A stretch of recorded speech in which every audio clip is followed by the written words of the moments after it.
There are many topics I could talk about, and one would be the oppression of Buddhists in China. Another would be discrimination against women in Buddhist societies around the world. But today I was looking at the topics that were offered, and I thought I'd talk about hatred against Muslims in India. I lived in India for 15 years, in northern India, in the community of Buddhists, the village where the Dalai Lama lives. But all around was religious diversity. And there was one very striking point in terms of religious disparities, which was discrimination against Muslims. All of the different kinds of stereotypes that are used against Muslims. We might even be familiar with some of them growing up in the 50s in the United States. I remember the stereotypes against Catholics that I grew up with in the home and in society. Muslims represent today about 15% of the Indian population. And one of the charges against Muslims not only in India, but in countries around the world is that they have too many children. So it leads to population growth, and this is seen as a threat. Of course, we know that population growth is a factor of education of women. But the fact remains that this is seen as a threat among non-Muslims in India and many other countries. So the population has grown more than 30% over just half century. And so we see a lot of anti-Muslim rhetoric. There's now a large Hindu nationalist movement in India, instigated by the RSS, and now, of course, the BJP is the ruling party in India with Modi, Narendra Modi, and anti-Muslim rhetoric continues. It's a kind of factor of Hindu nationalism, that India is for Hindus. And so we see the movement with this new citizenship bill, the Citizenship Act. It's called the Citizenship Amendment Act, which is to require people to prove their citizenship status. And most religions are exempt from it, but Muslims are being held to prove that they are Indian. And in India, it's not so easy to get those documents. So this is seen as a blatant example of religious discrimination against Muslims. So there are many contentious issues. It's not an easy question. And we also see discrimination against other faiths, all minority faiths. But in general, India was established, independent India was established as a secular nation under Nehru. And secularism was a hallmark of the Indian Constitution, which, by the way, was written by a former untouchable Buddhist.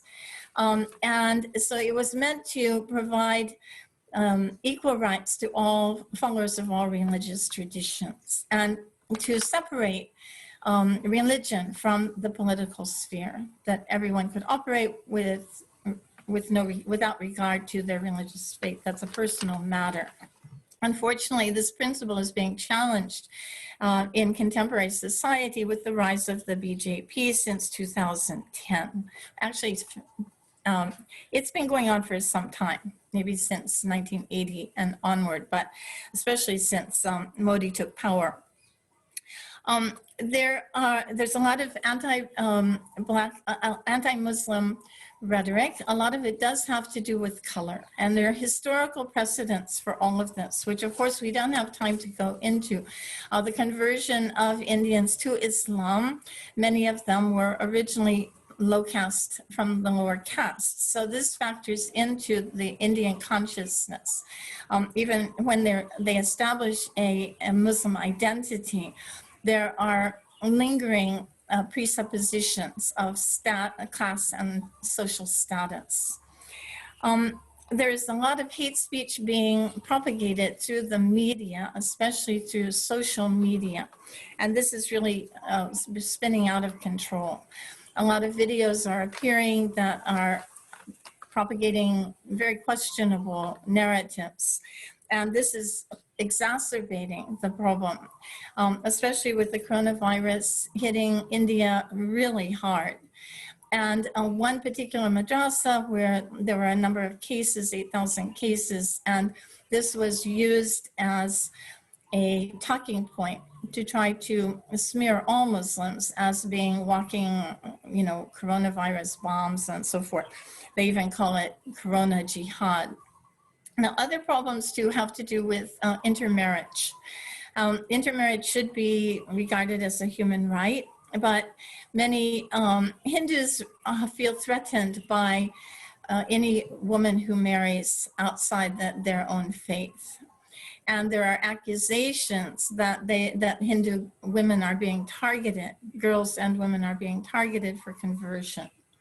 So all of these claims, I mean, there's a lot of research that's being done, but we can see that there's a lot of identity politics going on, and it gets very personal. And it can also be propagated by provocateurs. For example, a wreath of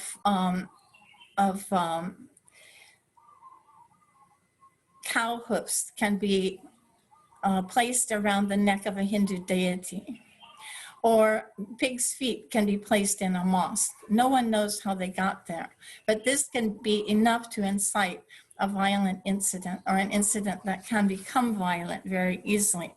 So this hate speech and divisive narratives are really exacerbating the problem. The Congress Party, which was set out, established on secular principles, has been accused of appeasing Muslims. And of course, then we also see the line being blurred between hate speech and free speech, and all of these problems.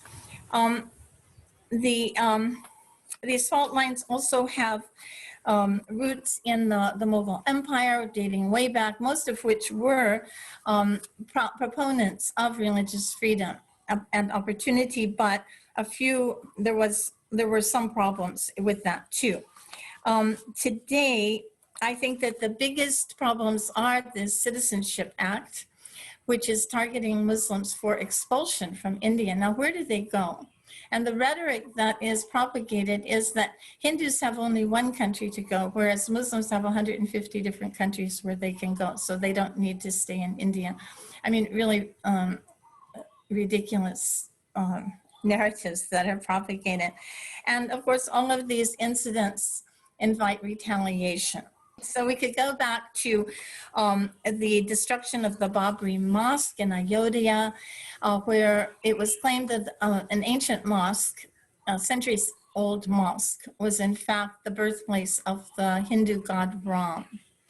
And a crowd destroyed the mosque. And then the mosque was protected by the government, which at that time was controlled by the Congress Party. And eventually, though, a Hindu temple was allowed to be, well, it's supposed to be constructed there. In any case, a following incident occurred on a train where a train was burned, and this set off a whole orgy of violence in Gujarat, where officially 2,000, but unofficially people say more like 8,000 Muslims were brutally murdered. Okay, these kinds of incidents, and the police stood by and watched their videos. The fact is that Modi, Narendra Modi, who's now the Prime Minister of India, was the governor of Gujarat at that time. So there are power dynamics at work here that support religious discrimination in India. And it's not an easy question. Some of the same problems that we're facing in the United States about false narratives being propagated through the media. And although Indians in general are very politically astute, but now today it's so easy to control the narrative through social media and to propagate false narratives that will be the causes of violence, what they call communal violence. it's a kind of euphemism for religious violence, but it does involve other factors such as caste and class. So it's a very complicated issue. But one of the major narratives is that Muslims are inherently violent. And how do you counter that? What do you say? I noticed that in many interreligious forums, Muslims are not represented. They're not simply not invited. And so there's a lot of work to be done in propagating religious understanding in India as in other places throughout the world. So I'm really happy to be part of this human rights media forum. And I applaud all of you who are working to try to correct many of these injustices. And of course, we begin by educating ourselves about the issues that occur throughout the world. And of course, the international forum is very complex and not always easy to understand, really. And keeping up with it is a constant concern. Every day there's a new incident, and how do we understand these? And that changes the dynamics every time. So I'd like to join you in saying that human rights is worth the fight. Thank you.